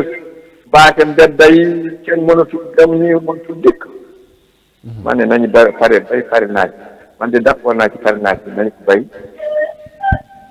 ko bay ëllëg président voilà bu ko dindi tey bu ko dindi ëllëg allo waaw Ousou Ngoné je pense que aussi directeur des programmes Aaron je pense que dañuy lancer benn invitation directe par rapport ak Ousou Ngoné si c'est possible le samedi prochain moom su disponible ñu jéem ko andi ñu jéem waxtaan ak moom voilà donc ñu xaar voilà ñu jéem a xool daal luñ ko jéem a andee moom tamit ñu jéem waxtaan ak moom voilà ñu nekkoon ci parrainage bi yaakaar nañu aussi tamit Ousou Ngoné c'est parce que man je le dis ci ñi nekk camp présidentiel kese ñoo nangu parrainage bi quoi lan moo tax loolu. non même opposition bi am na ci ñoo xamante ni bii mënuñoo ñàkk a wax parce que boo bokkee ci dara say morom di jooy di yuuxu faaw nga jàppale leen. man je pense que opposition bi ñoo xam nañ ne parrainage bi baax na tey. opposition bi ñi nangu dañ ne suñu nekkee fii naan ay dañuy dindi parrainage bu ñu kii élection dañuy repousser élection yi te aussi tamit mënuñu fi nekk di éternellement di repousser élection moom ala kulli alin dina am incha allahu rabbi parce que Sénégal tamit daa am ci lu muy doxee Sénégal du kenn mooy mën a tey li nga xamante ni bii moom la yoon tëral mu fexe ba du am bis bu yàlla defee ministre de l'intérieur wax na ko joxe na date bi aussi parrainage yi gars yi léegi dañuy wuti parrainage maa la wax loolu te ñi ngi commencé sax xoolal coow li muy bëri ñi ngi wut ay parrainage ci suuf man maa la wax lii te bis bu ñu wootee na ne parrainage yi ñëw na ma yutawaat ma ñëw toog ñoom ñëppay dem. voilà dañuy lëndëmal xelu nit ñi rek. 78 468 01 36 di jël ki nekk si ligne bi salaamaaleykum. aleykum salaam wa rahmatulah. sëñ bi ñoo lay nuyu di la dalal jàmm foo ñuy woowe ak tur beeg sant bi. Ibrahima Cissé Tivaouane Peulh. Ibrahima. Cissé Tivaouane Peulh fii. Ibrahima Cissé waay. man de si kii bi laa bëggoon wax ci parrainage bi. ci. léegi daal li ci gis nii yow daanaka amul njëriñ bu fekkee ne dañ see ragal pour kii bu bëri maanaam liste yu bëri. après ñu même bu dee junne liste la sax même bu dee junne liste la sax boo ñëwee da ngaa war a jël cinq yi nga soxla boo demee mën a kii moo gën. léegi nag sawaay moom Macky Sall si boppam moo bëgg affaire wàññi nit ku mu neexul lay àndal ku ko neex lay bëreel ku ko neexul du bëreel xam nga tamit loolu du démocratie loolu daal moom dul dara lu dul Macky Sall moo bëgg a wàññi nit si te loolu amul benn njëriñ. waaw bu Abdoulaye Wade bu defoon lii Macky Sall du nekk ci du toog ci réew ba toll fu mu toll nii kon daa war a bàyyi gars yi comme ni Abdoulaye Wade defoon rek mu jàppaat. waaw lépp Macky Sall la rek lépp Macky Sall la parce que dafa yaakaar ne moom gëmagul ba léegi ne sax moo yor réew mi waaw moom gëmagul ba léegi nii ne moo yor Sénégal ak yàlla xam nga tamit loolu dafa garaaw da nga yor Sénégal ba nga yaakaar ne yoroo Sénégal xam nga loolu lu ko gën a métti moo tax mu toll nii dafa yaakaar ne moo toog ci place yàlla. mais aussi tamit est-ce que duñu ñëw ci ñoo xam ne est-ce que duñu ñëw tamit suñu toogee foo xam ne tey benn bureau de vote nga gis fa ay plus de 50 ou kenn xamul ñaata candidat xam nga tamit est-ce que du posé wul problème aussi tamit ci vote bi. moom laa la wax maa la même bu doon téeméeri candidat la sax bu doon téeméeri candidat la ci boppam sax amul solo boo ñëwee yow na nga jël 4 wala nga jël 3 yi nga soxla nga dem xool parce que yow mënoo wooteel ñëpp kenn nga mën a wooteel. mais il faudra que ñun tamit ñu jéem a comprendre l'affaire c'est parce que état aussi tamit ñu jël xaalisu Sénégal c'est parce que yéen ñun ñëpp def nañ njàngat bi xool leen élection nu muy amee Sénégal à chaque fois on a plus de centaines de candidats suñ ko amee donc ça veut dire que budget Sénégal yëpp ci. mais téeméeri candidat sax fu ñuy toogee. ci mais candidat yooyu ñëw de dugg foog ñu joxe xaalis pour def ko ci keesu Sénégal bi wala dañ nekk na nga joxe ñaata 15 millions xaw ma 10 millions boo ko jëlee nga jox ko ci xam nga demeewul noonu. waaw mais 15 ay Macky Sall la rek tawaay ci boppam moo gëmul ne moo yor Sénégal ba ci sëñ Tuubaa problème bi yow Macky Sall mais loolu du problème nga bàyyi ñëpp ku bëgg a péré nga péré ku bëggul nga bàyyi yow li jeex moo gën mu naan ay parrainage Macky Sall la bu CEDEAO bu ko de waxee lu ko intéressé mu def ko bu ko defee lu ko intéressé mu baax du déglu CEDEAO xam nga tamit loolu kenn xamul la moom dañuy dëggal waaye Macky Sall saa nañ ko seetal benn problème mais mbiram ba doxul barki yàlla parrainage nañ bàyyi ñëpp ñu def seen i parrainage amul benn problème nañ bàyyi ñëpp def seen i candidat waaw ku ne xool li ngay woote ko man de loolu laa gis man Ibrahima Cissé wakkaanaa tan xale yi natal mooy nañ voilà jërëjëf monsieur Ibrahima Cissé ci intervention bi yaakaar naa ne moom tamit position bu mu am dafa leer par rapport ñu bàyyi ñëpp ñu bokk si élection yi c'est parce que tamit Sénégal coow li day bëri à chaque fois ci benn répétition bi la ñuy nekk. waaw li nga wax moom dëgg la bu ñu sañoon ñëpp dañuy bokk ci élection yi parce que loolu tamit day dundal démocratie ngeen bàyyi ñëpp bokk comme que boo sañoon ñëpp. non xam nga dafa am loo xam ne mënul nekk gis nga lu mënul nekk mënta nekk imaginez tey jii 25 listes nan la ñuy nekk ci école bi ci bureau de vote bi benn aussi yàq xaalis la parce que bulletin yooyu xaalis moo koy def ñaata bureau de vote mooy nekk fu nga bëgg a defal 25 bureau de vote bu nekk ay listam mandataires yi fan la ñuy toog ci kii bi ñiy organiser élection yi fan la ñuy toog 16 ans yi fan la ñuy toog ci benn salle loolu mënul nekk deuxièmement ba da ngay sonal ñi nga xamante ni bii ñoom ñooy dem di voter ji 25 liste boo bëggee jël lépp wala ñu ne la jëlal 5 wala 6 au moins des choses parrainage su amee parce que bu doon Macky Sall ku ko neex la wax du dem ku ko neexan ku nekk lay rekale kon day rekale Sonko ñëpp xam nañ ne tey ji moo jël 3e ci présidentielle yi am na doole. mais monsieur Habib Diop. ñun gis nañ parrainage bi nu muy kon day rekale Idrissa Seck ñëpp xam nañ ne moo jël 2e mais ñoom ñëpp daf leen bàyyi ñu jàll parce que am nañ ay parrainage. mais monsieur Habib Diop ñi amul parrainage ñi nga xamante ni matalul ñooñu la ñu rekale parce que ñi fi coow ñëpp ay affaire parrainage mënuñu ko am mais ku mënul matal say parrainage naka ngay mën a gagner dara wala nga am dara. sama yaakaar parrainage bi day ñëw da ngay gis koo xam ne day déposer après mu bëri ay ñu naan ko ay doublon dafa am ak lépp. man personnellement de parrainage bi moom ànd naa ci bu baax parce que dina dimbali même leader bi nga xamante ni dafa war a dem sax poser candidat sax da koy dimbali parce que dina ko permettre du ñàkk xaalisam dina ko permettre tey ji moo économiser alalam ak coonaam ak ñi mu war a sonal mais imaginer tey ji nga dem mënoo am sax 1000 voix yu mat wala 2000 voix tamit doy na waar daal doy na waar. voilà donc yaakaar naa ne yow sa position leer na ci loolu noonu donc yow instant yi nii suñu demee élection législative ku Benno Bokk Yaakaar teg moom ngay nekkal te moom ngay campagnal. waaw Benno moom incha allah man maa ngi ci biir incha allahu rabbi élection yi nag ñëwagul man maa ngi toog di xaar rek incha allahu rabbi ba mu gën a jege si rek bu neexee yàlla après dinañ xool daal. voilà donc yaakaar naa ne ci élection législative yi yow jàngat boobu nga si am mais instant yi yow kan nga jàpp ci commune bi fii nii war nañ ko war a mën a yóbbu pour mu représenter mais aussi jàpp ngeen ne aussi tamit président Macky Sall war na mën a defal Tivaouane Peulh wala commune bi carrément am député est-ce que jotul tamit commune am député. waaw yoon la moom commune bi moom soxla na ministre soxla na député vraiment te maa ngi koy. lancer appel ki nga xamante ne bii moom mooy président mu xool nu mu jàppalee commune Tivaouane Peulh Niague parce que ay jàmbaar lañ te gis nañ ni Benno Bokk Yaakaar ci ñu mu tax mu gañe moom ci la bokk vraiment mu xool lu mu leen récompenser xool lu mu leen jàppalee daal vraiment parce que tamit commune Tivaouane Peulh li mu soxla dafa bari soxla na lu bëree bëri soxla na lycée soxla na ndox soxla na courant soxla na ay yoon lu bëri daal soxla na ko soxla na marché soxla garage yu bëree bëri yoo xamante ni bii war nañ ci taxaw yi maire mën a def mu def ko yi nga xamante ni bii du compétence maire président jàpp ci jàppale ci commune Tivaouane Peulh maa ngi koy lancer appel daal. voilà donc loolu la aussi tamit ginnaaw soo leen tey tegee kenn kan nga yaakaar ne tey war nga fi mën a nekk leader c'est parce que yaakaar naa ne Papis Diop moo nekkoon leader Benno Bokk Yaakaar est-ce que jàpp ngeen tamit mën nañu reconduire encore Papis Diop pour mu mën a représenter commune bi au niveau législatif mooy tey su commune bi amee député mu war a mën a représenter Tivaouane Peulh ci Assemblée nationale. waaw parce que loolu moom président mooy def choix moom mooy choisir parce que aussi élection député moom du municipal du présidentiel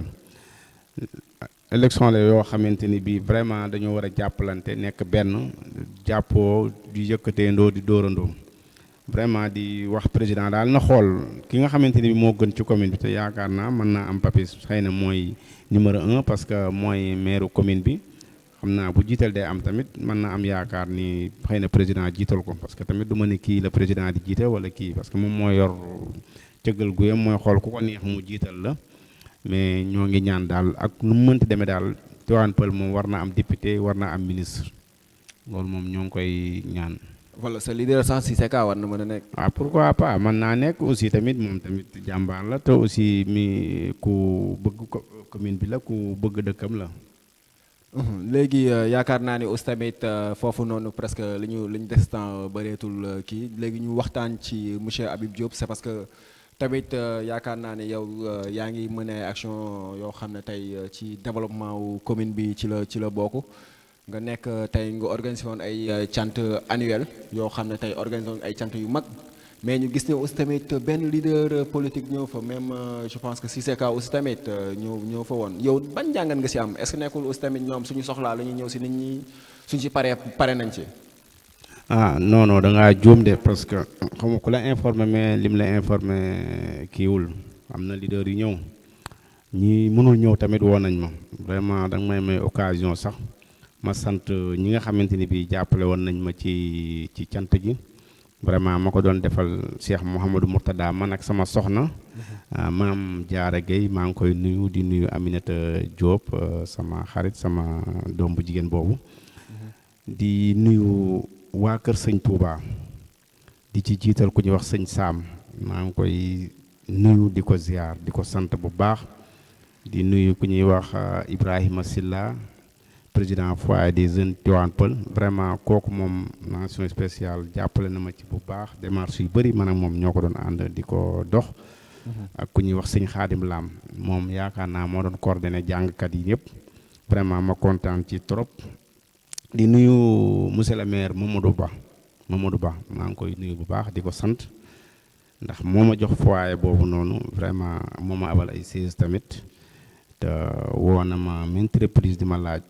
ci bis bi fu mu toll di ma encouragé vraiment monsieur le maire Mamadou Ba maa ngi koy ñaanal yàlla vraiment di ñaanal tamit Boubacar Ka waaw vraiment moom tamit def na accès bu rafet bu noobul ñëw na foofu teew fa ak ku ñuy wax monsieur le maire Mohamed Faye def délégation bu am solo moom tamit vraiment maa ngi koy sant bu baax di ko gërëm di nuyu monsieur le maire Sissoko vraiment ñëwul mais woo na ma téléphone ñaari yoon te wax na ma li ko téye woon ba tax ñëwul ma comprendre naa ko moom tamit maa ngi koy sant ci soutien boobu mu ma jox vraiment di ci nuyu Tivaouane Peulh gi yëpp di sant ñëpp vraiment kontaan naa bu baax di nuyu sama sëriñ maam Sëriñ Mbacke mu Cheikh Mouhamadou Mourtada vraiment moom ñëwul waaye yebal na fa ñaari rakam benn magam ak benn rakkam ak su ñuy wax sëñ Amsa moo fa ñëwoon ci guddi gi foofu la fanaan daanaka foofu la nekk ba 1 heure de temps sëñ Amsa Mourtada maa ngi koy nuyu bu baax di nuyu sëñ Moussa mu sëñ Mourtada moom sama kër la yendu vraiment mu def ñaan yi foofu ñaanal waa koñ bi yëpp di nuyu sama soxna di nuyu waa Caaroy di nuyu ñu jóge woon Touba di nuyu waa Tivaouane Peulh gi yëpp di nuyu ku ñuy wax Malick te mu dëkk ñàgg vraiment moom tamit sonn na ci torop ak ku ñuy wax buubu moom tamit sonn na ci moo doomu imaam la di nuyu ku ñuy wax di nuyu waa Tivaouane Peulh yëpp daal ku lim juum mais ñi ma war a tudd ñëpp bëri na xam naa ku ma tuddul tamit nga jéggal ma rek xam ne xel day fattu mais vraiment maa ngi leen di nuyu yéen ñëpp vraiment kontaan naa ci yéen bu baax. mais si c'est que ki nga xam ne àndoon ngeen élection est-ce que ñëwoon na fa aussi tamit ak teewaayam c'est parce que man ñi ma dégg nga cité yëpp presque yaakaar naa ne ñi si gën a bëri tey ñi Benno Bokk Yaakaar lañu nekkoon Ibrahima Sissoko moom tamit ak Mouhamed Faye mais aussi tamit di rafetlu acte bi c'est parce que ñun dañuy wax ne après élection nit ñi dañoo bokk dëkk aussi tamit di wax ne loolu noonu lu def nañ lu rafet macha allah aussi tamit mais est-ce que si c'est que tamit fi nga ko xaaroon ñëw na fa. waaw di nuyu ku ñuy wax sëñ Mor maa ngi koy nuyu président Tivaouane Peulh laa dëkk vraiment di kontaan baax di nuyu waa la zone TV ak waa TP parce que ñëwoon ngeen pour couvrir ko vraiment di nuyu Sayer Thiam ak ñi mu àndal ñëpp Bour Gueweul vraiment keroog daal neexoon na trop waa jànkat yi ñëpp ñëw nañ waaw di nuyu képp koo xamante ni rek mi ngi ci sama xel te tudduma la vraiment maa ngi leen di remercier bu baax di wax ne Cissé Ka comme mi nga ko waxee mën naa am dafa jàppoon wala mu am ci lu mu nekkoon moo tax ñëwul mais xam naa daa am ci lu mu nekkoon daal non woowu ma woowu la ñëwul est-ce que yónnee na aussi non yónneewul mais mën naa am dafa am ci lu mu jàpp xam nga tamit aussi nit ki da nga koy comprendre parce que aussi nit ki mën naa am moment boobu dafa jàpp wala mu am ci lu mu nekk wala dara daal mais maa ngi koy sant bu baax parce que moom tamit jàmm rek la ñu seq man ak moom vraiment ñoo àndoon campagne bi ba campagne bi jeex ba nii jàmm lañ seq buñ tase woon ci mbedd mi tamit jàmm lañ seq maa ngi koy ñaanal yàlla di ko ñaanal wér di ko ñaanal njabootam daal ñun comprendre nañu mais est-ce que war na koo xam ne nekk ngeen presque minimum 4 mois minimum j'ai dit 4 mois ngeen di liggéey nga nekk coordinateur mu stem mu xewle ñëwul yow est-ce que amul benn frustration bu am non cant gi sincèrement quoi en toute sincérité ñu waxtaan c'est parce que on est face à dañuy waxtaan dañuy jaaxaaloo waxtaan aussi tamit nga war a mën a nit ñi war a mën a dégg cant gi chaque année sama soxna moo koy def man ak moom maam jaara mu sëñ Mourtala moo koy def man ak moom Touba lañ ko doon def boobu ñu ngi dëkk Touba bi ñëwee fii tamit 2 ans yi Covid moo tax defuñu ko mais cant gi maa ngi ko cant ren gi man ñun ñu ngi ko dara jaaloon ministre Aly Ngouille Ndiaye di ko sant bu baax di ko wax monsieur le ministre kontaan naa bu baax ci yow vraiment sagalati nga ma parce que saa yu ma xewlee soo mënul ñëw di nga yónni délégation di nuyu madame Ndiaye ki mu yónni woon muy soxnaam di aw buru këram madame Ndiaye Gaye Ajaratu Gaye Wilane maa ngi lay nuyu bu baax vraiment kontaan naa bu baax ci yow di nuyu ku ñuy wax Bassirou Ndiaye mooy chef de cabinet ministre Aly Ngouille sëñ Bass maa ngi lay nuyu di nuyu rakkam ku ñuy wax yaa ami Thiam maa ngi lay nuyu bu baax a baax vraiment ñooñu la ministre bi yónni woon keroog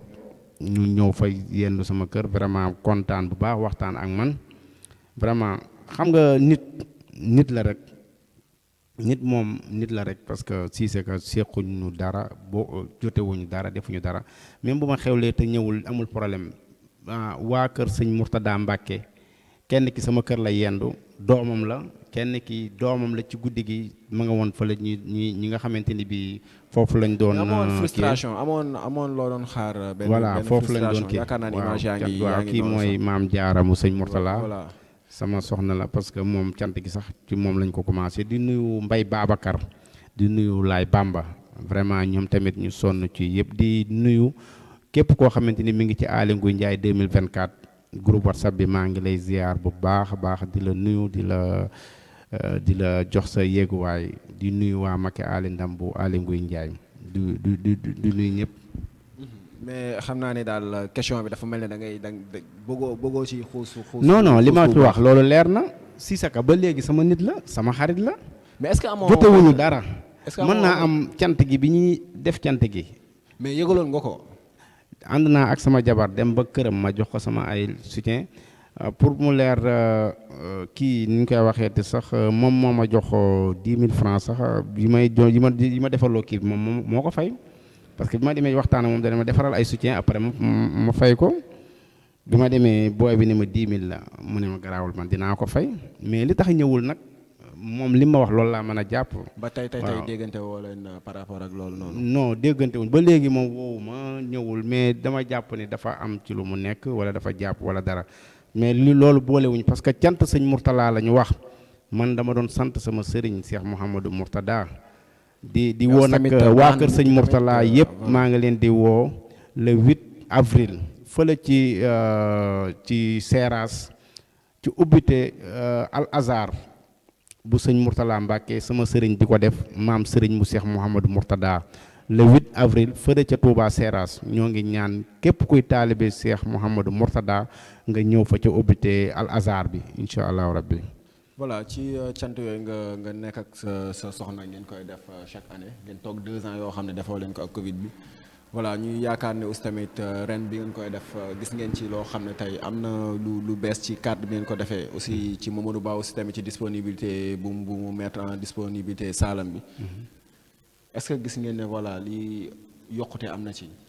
waaw cant gi moom vraiment liñ ci yaakaaroon yëpp yàlla def na ko parce que bu fekkee dama ko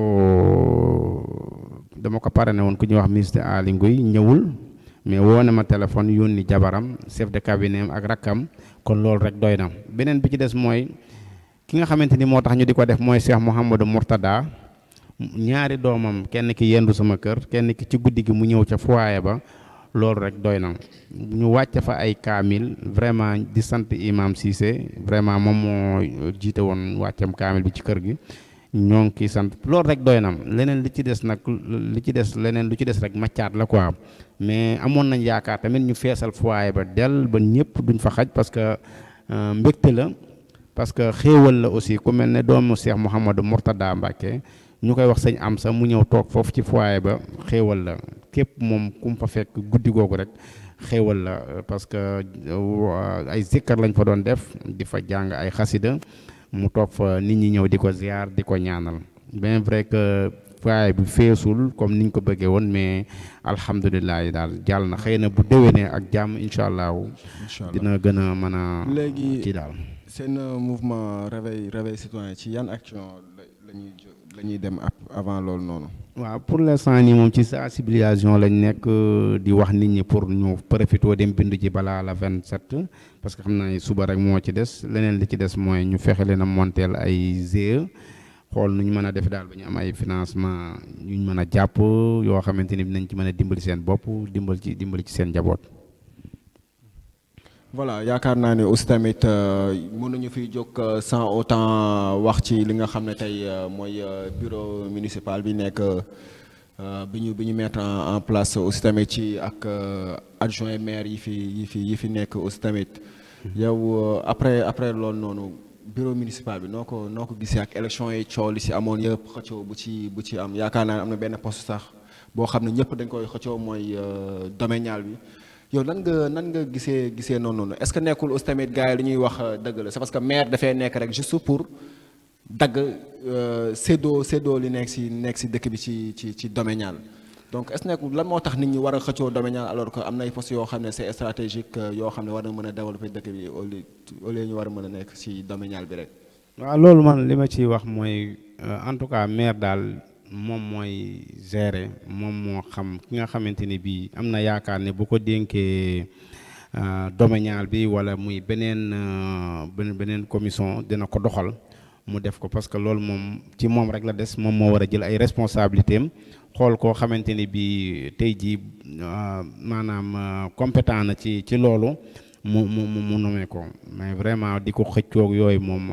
nekkul loo xamante ni lu rafet la ci deru commune Tivaouane Peulh Niaga nekkul loo xamante ni bi tamit lu ñu rafetlu la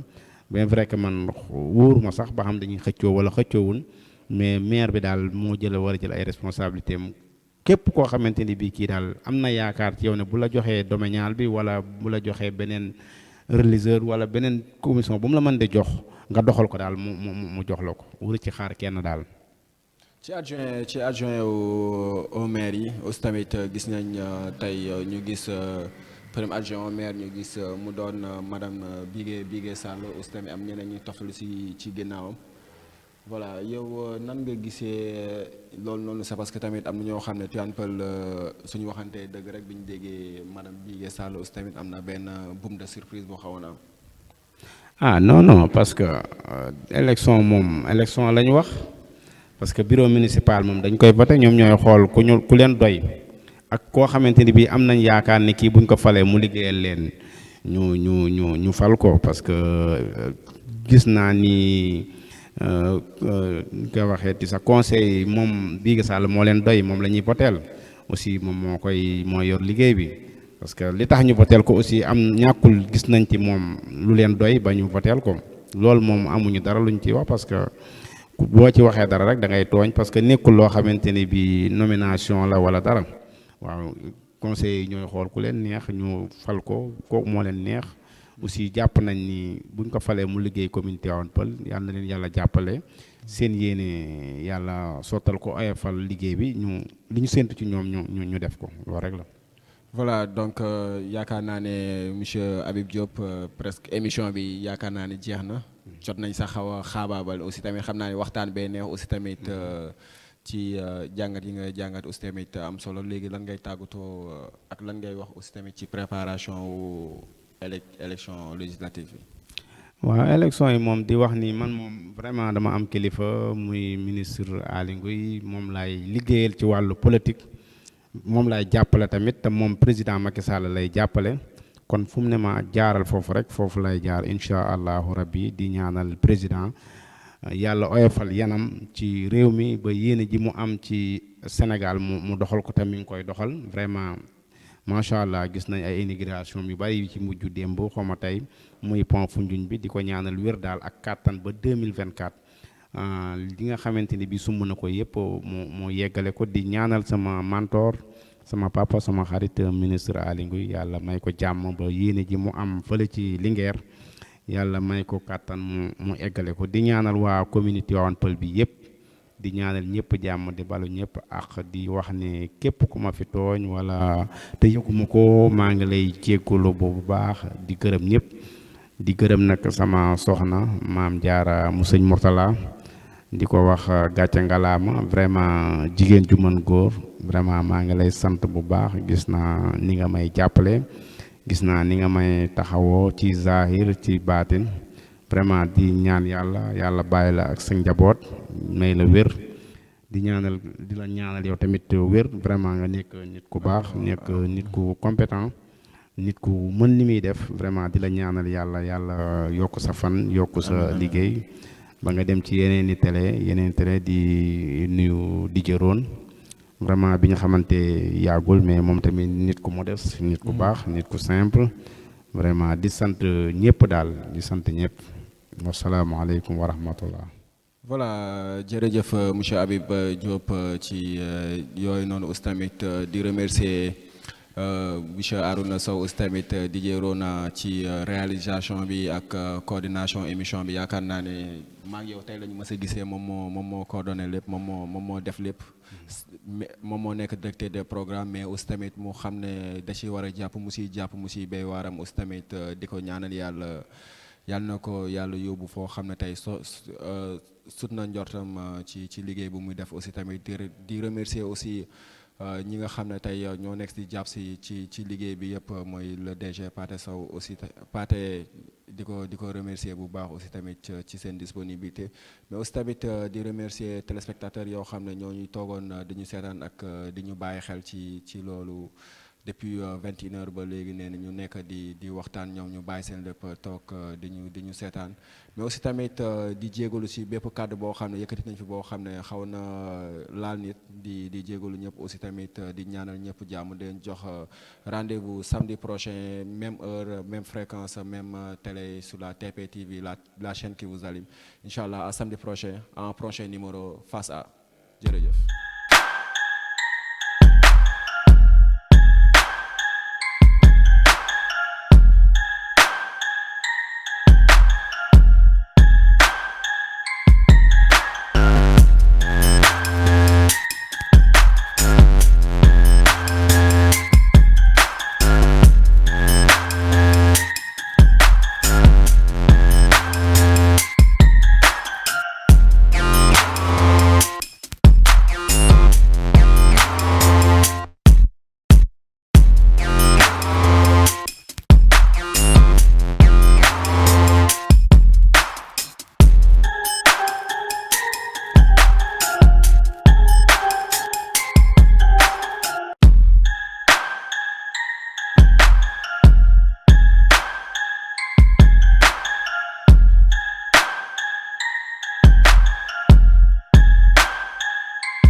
la gërëm te di la sant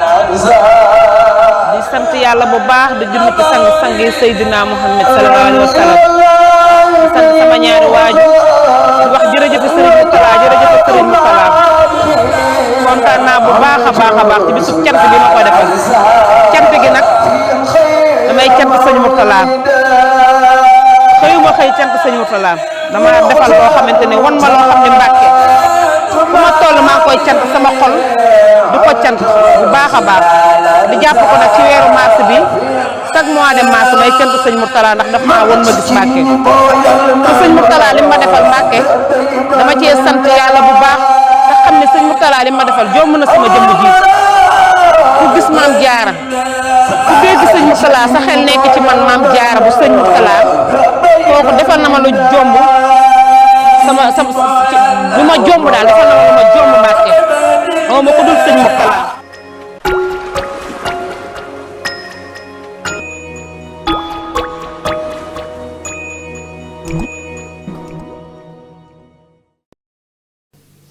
salut c'est DJ Mo sama gars yi maa ngi leen di nuyu di leen ziare bu baax a baax mbokk samay xarit téléspectateur TP TV ginnaaw bu ma leen nuyu ziar leen rek xam ngeen ne toujours rek damay am mbégte ak contentement di leen présenter émission bu bees émission bi nag Night Show la tudd mu ngi amee fii ci TP TV chaque samedi 22h ba 0h man ak yéen du yomb nee naa la yow jëlal numéro bi rek nga woo boo amee mariage jàkkaarloo tànn béer sabar sa boo ma woowee ma ñëw couvrir la ko ma ñëw indi la ko tegal la ko ci plateau Night Show bu ko defee rek nga woo ma ci 77 192 14 01 chaque samedi 22h ba 0h du matin ak DJ Mo du yomb affaire bi day boum acca let's go sama